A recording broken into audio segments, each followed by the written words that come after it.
Hello friends, இன்றைக்கி நம்ம சேனலில் பச்சை அவரை குழம்பு செய்கிறத பார்க்கலாங்க.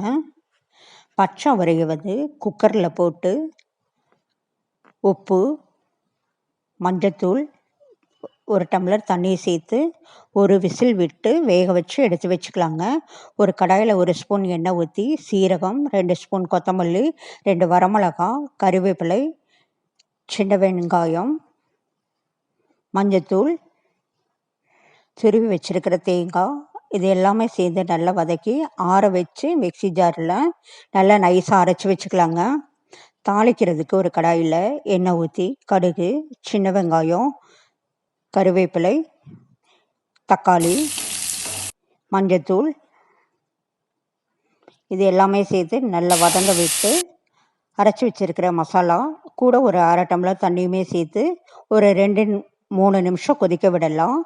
கொதித்த உடனே வேக வச்சுருக்கிற பச்சை அவரையையும் உள்ளே சேர்த்து தேவையான அளவு உப்பு, மல்லித்தழை எல்லாமே சேர்த்து ஒரு 5 நிமிஷம் கொதிக்க விட்டு இறக்கினா டேஸ்டான பச்சை அவரை குழம்பு ரெடிங்க. இது ரொம்பவே டேஸ்ட்டாக இருக்கும். அரைச்சி வச்சதுனால இதோட டேஸ்ட்டே தனியாக சூப்பராக இருக்குங்க. ட்ரை பண்ணி பாருங்கள். சாப்பாடு, இட்லி, தோசை எல்லாமே தொட்டு சாப்பிட்றதுக்கு டேஸ்ட்டாக இருக்குங்க.